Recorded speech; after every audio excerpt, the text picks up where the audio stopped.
سورہ زمر مکی ہے، ہجرت سے پہلے اس کا نزول ہوا۔ قرآن پاک کی ترتیب کے اعتبار سے 39 نمبر ہے، نزول کے اعتبار سے اس کا نمبر 59 ہے۔ اس میں 75 آیات ہیں اور 8 رکوع ہیں۔ زمر عربی میں گروہ کو کہتے ہیں، گروہ در گروہ، گروپس۔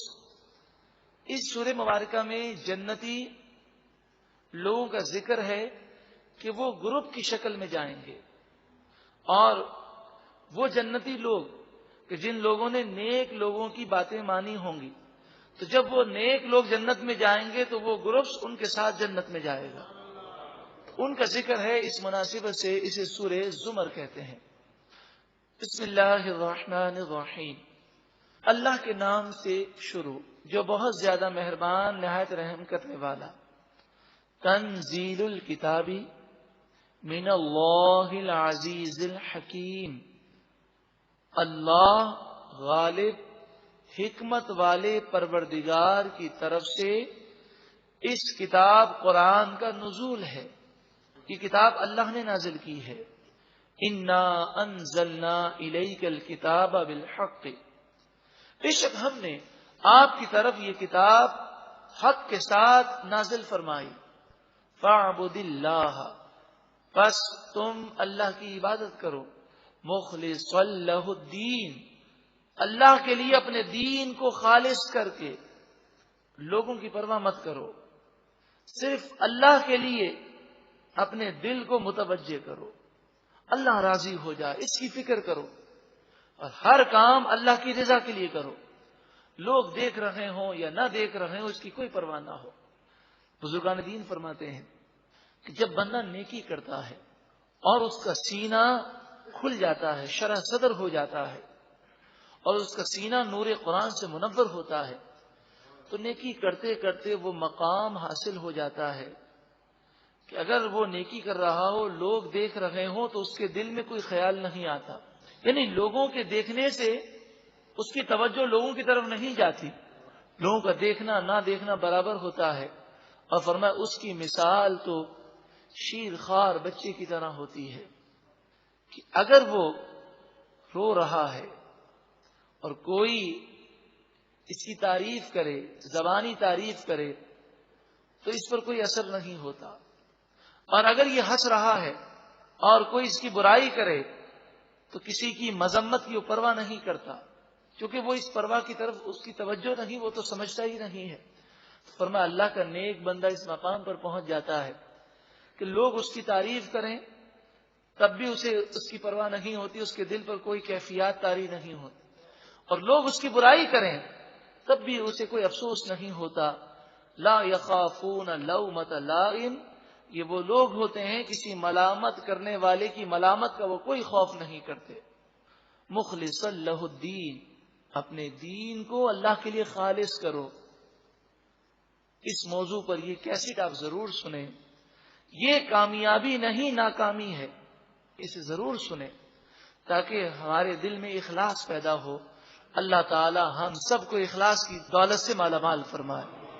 الا سن لو، للہ الدین الخالص، اللہ ہی کے لیے دین خالص ہے، سچا دین تو اللہ ہی کا ہے۔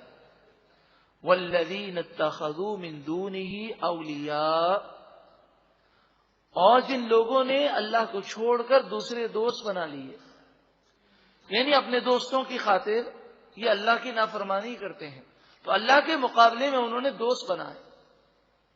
وہ یہ یاد رکھیں کہ اللہ کی نافرمانی کرتے ہوئے اگر کسی سے دوستی کی یا کسی سے محبت کی تو اللہ کے غضب سے وہ مخلوق نہیں بچا سکے گی۔ اللہ کی نافرمانی کرنا کسی صورت میں جائز نہیں۔ جب ان سے کہا جاتا کہ تم ان بتوں کی اور بے جان پتھروں کی پوجا کیوں کرتے ہو، تو اول تو ایک جواب یہ دیتے کہ ہمارے آباء و اجداد یہ کرتے آئے، دوسرا جواب یہ تھا کہ قیامت کے بارے میں تو ان کا کوئی عقیدہ نہیں تھا، مشرکین قیامت کو مانتے نہیں تھے، تو کہتے تھے کہ ہم ان بتوں کی پوجا اس لیے کرتے ہیں کہ ہمیں اللہ کا قرب مل جائے۔ قرب سے مراد یہ ہے کہ ہم ان بتوں کی پوجا کریں گے تو اللہ ناراض ہو گیا اور اللہ عذاب نازل کرے گا. ہمارے کرتوت تو ایسے ہی ہیں, یہ ظلم بھی کرتے, ڈاکہ زنی بھی کرتے, سارے کام کرتے. تو کہتے کہ ہمارے کرتوت بہت خراب ہیں. اگر دنیا میں اللہ ناراض ہو گیا اور عذاب بھیجے گا تو یہ بت جو ہیں یہ اللہ کے عذاب کے سامنے کھڑے ہو جائیں گے اور ہمیں بچا لیں گے. ما نعبدهم الا لیقربونا الی اللہ زلفا. ہم ان بتوں کی پوجا اسی لیے کرتے ہیں کہ یہ ہمیں اللہ کے قریب پہنچا دیں. اب یہاں بتوں کا ذکر ہے اور نعبدو کے الفاظ ہیں جس کے معنی ہے پوجا کرنا. یہ پوجا کی مذمت ہے. اس کے ہرگز یہ معنی نہیں کہ کوئی صحابہ کرام سے محبت نہ کرے, اولیاء سے محبت نہ کرے اور کہے اللہ میرے لیے کافی ہے, اور اس کے معنی یہ کرے کہ مجھے نہ رسول اللہ کی ضرورت ہے, نعوذ باللہ من ذالک, نہ صحابہ کی ضرورت ہے, نہ اولیاء کی ضرورت ہے, اور کہے میرے لیے اللہ کافی ہے. تو یہ نادان ہے. میرے لیے اللہ کافی ہے کہ اس کے معنی یہ ہے کہ اللہ کی نافرمانی نہ کی جائے.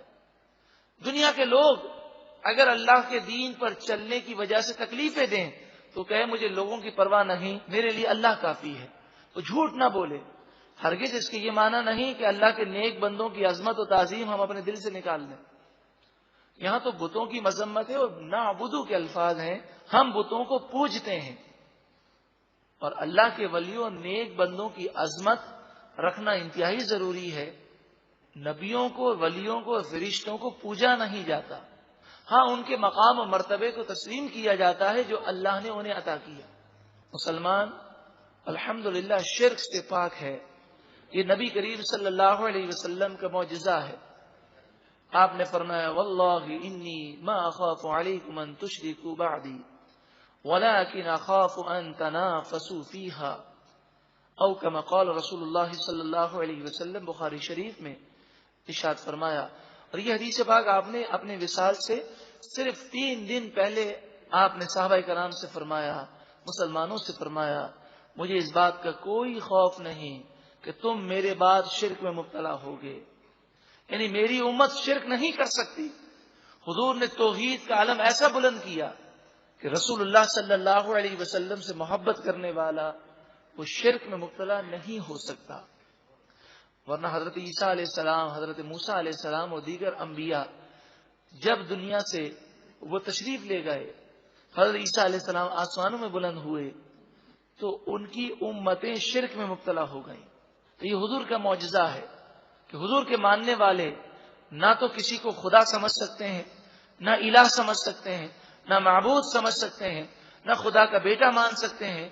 یہاں تک کہ ہم اگر فرشتوں, انبیاء یا اولیاء کی کسی قدرت کو تسلیم کرتے ہیں تو یہی کہتے ہیں بِإِذْنِ اللہ, یہ اللہ نے عطا کیا, یہ اللہ کی مرضی و مشیت ہے. جسے چاہے جو مقام دینا چاہے وہ انہیں مقام و مرتبہ عطا فرمائے. ان اللہ یحکم, بے شک اللہ تعالی فیصلہ فرمائے گا, بینہم, ان کے درمیان, فی ما ہم فیہ یختلفون, ان تمام باتوں کے درمیان جس میں وہ اختلاف کرتے ہیں. ان اللہ لا یہدی من ہوا کاذب کفار, بے شک اللہ تعالی اسے ہدایت نہیں دیتا جو جھوٹا ہے نہ شکرا ہے. لو اراد اللہ ان یتخذ ولدا, اگر اللہ کا ارادہ ہوتا کہ وہ اپنی اولاد بنائے, لَاصْطَفَىٰ مِمَّا يَخْلُقُ مَا يَشَاءُ, تو اللہ تعالیٰ اپنی مخلوق میں سے جسے چاہتا اپنا بیٹا بنا لیتا. مشرکین اپنی طرف سے وہ کسی کو بیٹا اور کسی کو بیٹی قرار دیتے ہیں. تو اللہ تبارک و تعالی اگر بنانا چاہتا تو جسے چاہتا بنا لیتا. سبحانہ, لیکن ایسی بات ہی نہیں, وہ بیٹا بیٹی رکھنے سے پاک ہے. هو اللہ الواحد القہار, وہ اللہ واحد ہے, قہار ہے. خلق السماوات والارض بالحق, اللہ نے آسمانوں و زمین کو حق کے ساتھ پیدا کیا اور ٹھیک پیدا کیا. یکور اللیل علی النہار, اللہ تعالی دن پر رات کو لپیٹ لیتا ہے، وَيُكَبِّرُ النَّهَارَ عَلَى اللَّيْلِ، اور رات پر دن کو لپیٹتا ہے، دن پر رات کو لپیٹتا ہے اور رات پر دن کو لپیٹتا ہے، یعنی پہلے رات ہے اور پھر رات آہستہ آہستہ دن میں تبدیل ہوتی ہے۔ جب دن آتا ہے تو رات کا وجود نہیں رہتا، اور جب رات آتی ہے تو دن کا وجود ختم ہو جاتا ہے۔ وَسَخَّرَ الشَّمْسَ وَالْقَمَرَ، اللہ نے سورج اور چاند کو مسخر کیا، وہ ایک نظام کے تحت چل رہے ہیں۔ کل یجری لأجل مسمى، ہر ایک مقررہ مدت تک چل رہا ہے۔ قیامت جب واقع ہوگی تو سورج کو بھی فنا ہے، چاند کو بھی فنا ہے۔ الا هو العزیز الغفار، سن لو وہ اللہ غالب ہے، بہت بخشنے والا ہے۔ زندگی میں توبہ کر لو، وہ غفور الرحیم ہے۔ خلقکم من نفس واحدہ، اللہ نے تمہیں ایک جان حضرت آدم علیہ السلام سے پیدا کیا۔ ثم جعل منها زوجها، پھر آدم علیہ السلام سے ان کی بیوی کو پیدا کیا، اور پھر زمین میں مرد اور عورتوں کو پھیلا دیا۔ وَأَنزَلَ لَكُم مِّنَ الْأَنْعَامِ، اور اللہ تعالی نے تمہارے لیے مویشی جانوروں کو نازل کیا، پیدا کیا۔ ثمانیۃ ازواج، 8 جوڑے ہیں، یعنی گائے اور بیل، اونٹ اونٹنی، بکری بکرا اور بھیڑ، اس میں مذکر و مؤنث، اس طرح 8 جوڑے ہیں۔ دمبا اور مینڈا یہ بھی بھیڑ ہی کی قسم ہے۔ یہ مویشی بہت زیادہ استعمال ہوتے ہیں اور ان کا سنبھالنا اور پالنا بھی آسان ہے، اس لیے مویشیوں کا ذکر کیا گیا اور ان کا ذکر خصوصیت کے ساتھ ذکر کیا گیا۔ یخلقکم فی بطون امہاتکم، اللہ رب العالمین تمہاری ماؤں کے پیٹ میں تمہیں پیدا فرماتا ہے۔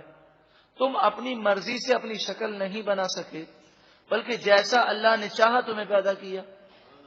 خلقا من بعد خلق، ایک پیدائش کے بعد دوسری پیدائش، یعنی پہلے وہ ماں کے پیٹ میں نطفے کی شکل میں ہے، 40 دن کے بعد خون کی شکل میں ہے، پھر 40 دن کے بعد گوشت کا لوتھڑا ہے، پھر 40 دن کے بعد وہ ہڈیوں کا ڈھانچہ ہے، پھر اس کے بعد وہ اس پر گوشت چڑھتا ہے، اس کی شکل بنتی ہے، اور یہ سارے معاملات ہوتے ہیں۔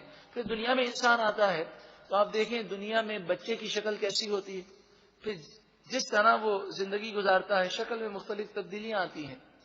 تو اگر آپ کسی کو جوانی میں دیکھنے والے کو بڑھاپے میں دیکھیں یا بچپن میں دیکھنے والے کو جوانی میں دیکھیں تو بسا اوقات پہچاننا مشکل ہو جاتا ہے۔ پیٹ کا ذکر ہے، ماں کے پیٹ میں مختلف حالتیں اللہ تعالیٰ نے تمہاری بنائی۔ فی ظلمات ثلاث، 3 اندھیروں میں، 3 اندھیروں سے مراد 3 پردے ہیں، ایک تو پیٹ، پھر بچہ دانی، اور پھر بچہ جس جھلی میں ہوتا ہے۔ یہ تحقیق سائنسدانوں نے بعد میں کی، لیکن قرآن مجید فرقان حمید کی یہ وہ آیت کریمہ ہے کہ میں نے ایک جگہ ایک سائنسدان کے متعلق پڑھا کہ وہ اس آیت کریمہ کو سن کر مسلمان ہو گیا۔ اس نے کہا یہ اللہ کا سچا کلام ہے، کہ سائنس نے تو بعد میں تحقیق کر کے ثابت کیا کہ بچہ ماں کے پیٹ میں، بچہ دانی میں ڈائریکٹ نہیں ہوتا بلکہ ایک جھلی میں پیک ہوتا ہے، یہ تو بعد میں معلوم ہوا، اور قرآن مجید فرقان حمید 1400 سال پہلے خبر دے رہا ہے۔ فی ظلمات ثلاث، 3 اندھیروں میں تمہیں رکھا۔ ذالکم اللہ ربکم لہ الملک، یہی اللہ ہے جس کی شان ہے، جس نے تمہیں پیدا کیا وہ تمہارا رب ہے، اسی کے لیے ساری کائنات کی بادشاہت ہے۔ لا الہ الا ہو، اس کے سوا کوئی معبود نہیں، عبادت صرف اسی کی کرنی ہے۔ فَأَنَّا تُصْرَفُونَ، تم اس رب کو چھوڑ کر کہاں اوندھے منہ جاتے ہو، اس کی بارگاہ میں کیوں نہیں جھکتے؟ ان تکفروا، اگر تم اس کی ناشکری کرو، فإن اللہ غنی عنکم، پس بے شک اللہ تعالیٰ تم سے غنی ہے، وہ تمہارا محتاج نہیں ہے، تم ناشکری کر کے اپنا نقصان کرو گے۔ ولا يرضى لعباده الكفر، اور اللہ تعالی اپنے بندوں کی ناشکری سے ناراض ہوتا ہے، خوش نہیں ہوتا۔ وَإِن تَشْكُرُوا، اور اگر تم شکر کرو، يَرْضَهُ لَكُمْ، تو اللہ تعالیٰ تم سے راضی ہو جائے گا۔ اے پروردگار تو ہمیں شکر کی نعمت عطا فرما۔ اور شکر کے معنی یہ ہے کہ اللہ کی فرما برداری کی جائے۔ جو اللہ کی نافرمانی کرتا ہے وہ نعمتوں کا ناشکرا ہے، کہ نعمتیں اللہ کی کھا رہا ہے، اور کہنا اللہ کے دشمن شیطانوں کا مان رہا ہے۔ آج دنیا کے اندر لوگ لوگوں کی وجہ سے گناہ کرتے ہیں۔ وَلَا تَزِرُ وَازِرَةٌ وِزْرَ أُخْرَىٰ، کوئی گناہوں کا بوجھ اٹھانے والی جان دوسرے کا بوجھ نہیں اٹھا سکے گی۔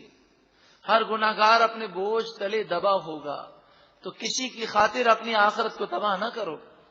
ثُمَّ إِلَىٰ رَبِّكُمْ مَرْجِعُكُمْ، پھر تم اپنے رب کی طرف لوٹائے جاؤ گے۔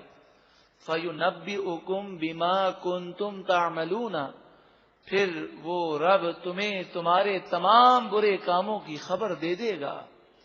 إِنَّهُ عَلِيمٌ بِذَاتِ الصُّدُورِ، بے شک اللہ تعالی سینوں کے رازوں کو جانتا ہے۔ وَإِذَا مَسَّ الْإِنسَانَ ضُرٌّ، اور جب انسان کو کوئی مصیبت پہنچتی ہے، دعا ربہ، وہ اپنے رب کو پکارتا ہے، یاد کرتا ہے، عبادت کرتا ہے، وظائف پڑھتا ہے۔ منیباً الیہ، اللہ کی بارگاہ میں جھک جاتا ہے، رجوع لاتا ہے، سارا غرور و تکبر ختم ہو جاتا ہے۔ آپ انسان جب عیش و عشرت میں ہوتا ہے اس کی گفتگو کا انداز دیکھیں، اور جب وہ مصیبت میں گھر جاتا ہے تو اس کی زبان میں عاجزی دیکھیں۔ ثم پھر اذا خولہ نعمتا منہ، جب اللہ تعالیٰ اس کی مصیبت کو دور کر دیتا ہے اور اس کے بدلے میں نعمت عطا فرماتا ہے، نسیا، بھول جاتا ہے، اللہ کی یاد کو بھول جاتا ہے۔ ما کان یدعو الیہ من قبل، جس رب کی طرف وہ پہلے رجوع لایا اور جس کی بارگاہ میں دعائیں کی، جس کو یاد کیا، اب اس کو بھول جاتا ہے اور نافرمانیوں میں لگ جاتا ہے۔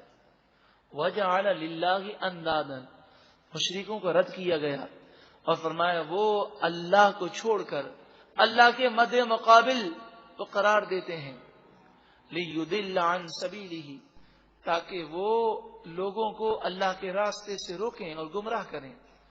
قل، اے محبوب آپ فرمائیے، تمتع بکفرک قلیلا، اپنے کفر کے ساتھ رہتے ہوئے دنیا میں تھوڑا مزہ کر لو، پھر آخر موت ہے۔ انک من اصحاب النار، بے شک تم جہنمی ہو۔ ذرا سوچیں، ایک وہ شخص ہے جس کی نگاہ بھی پاکیزہ، جس کا ظاہر اور باطن بھی طاہر اور طیب اور پاکیزہ، جو ہر عمل میں یہ دیکھے کہ میرے رب کی رضا کیا ہے، جس کا دل عبادت کی نور سے منور ہے، وہ اور گناہوں بھری زندگی گزارنے والا کیا دونوں برابر ہو سکتے ہیں؟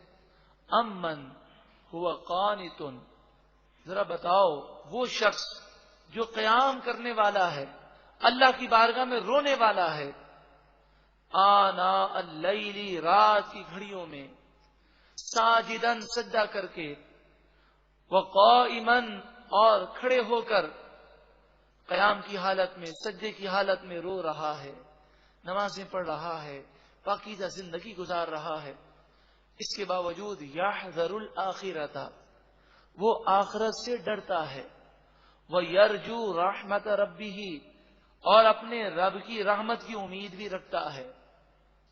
خوف کا عالم بھی ہے اور رحمت کی امید بھی ہے، اور اللہ کی عبادتوں میں وہ لگا ہوا ہے۔ کیا وہ اور گناہگار دونوں برابر ہو سکتے ہیں؟ ہرگز نہیں۔ آپ بتائیے، دنیا کے اندر دنیاوی تعلیم رکھنے والا اور دنیاوی تعلیم نہ رکھنے والا برابر ہے؟ ہرگز نہیں۔ اسی طرح جس کو اللہ کی معرفت حاصل ہے، جسے قرآن و حدیث کا علم ہے، وہ اور جاہل دونوں برابر نہیں ہو سکتے۔ قل، اے محبوب آپ فرمائیے، هل يستوي الذين يعلمون، کیا وہ لوگ کہ جو جانتے ہیں، والذین لا یعلمون، اور وہ لوگ جو نہیں جانتے، کیا یہ دونوں برابر ہو سکتے ہیں؟ ہرگز نہیں۔ انسان جب کسی چیز کو جان لیتا ہے تو ایک نہ ایک دن اس برائی سے بچ ضرور جاتا ہے، اور جتنی معلومات زیادہ ہوگی اتنی احتیاط زیادہ ہوگی۔ اگر آپ بجلی کے تاروں کے نقصان کو جانتے ہیں تو آپ اپنے گھر میں بجلی کے تاروں پر نظر رکھیں گے، اور کوئی تار اگر کھل گیا ہے یا خطرہ ہے کہ یہ تار بچے کے ہاتھ میں آئے گا، یا وہ پلک کے سوراخ، سوئچ کے سوراخ جن کی سائز بڑی ہو، آپ اس کے نقصان کو جانتے ہیں کہ چھوٹا بچہ ہے، اس کی چھوٹی انگلی اندر چلی جائے گی اور سوئچ اگر کھلی ہوگی تو بہت بڑا حادثہ ہو سکتا ہے، تو آپ احتیاط کریں گے۔ تو انسان کو اگر معلومات ہو، نقصان کا علم ہو، تو وہ ضرور بچنے کی کوشش کرتا ہے۔ اسی لیے شیطان نے ہمیں قرآن و حدیث سے دور کر دیا کہ ہمیں جب علم ہی نہیں ہوگا تو ہم جہنم میں جانے والے کاموں سے کیسے بچیں گے؟ انما یتذکر اولو الالباب، نصیحت تو صرف عقل مند ہی تسلیم کرتے ہیں، نصیحت پر عمل تو صرف عقل مند ہی کرتے ہیں۔ اے پروردگار ہم سب کو عقل مند بنا دے اور ہمیں نصیحت پر اور قرآن پر عمل کی توفیق عطا فرما۔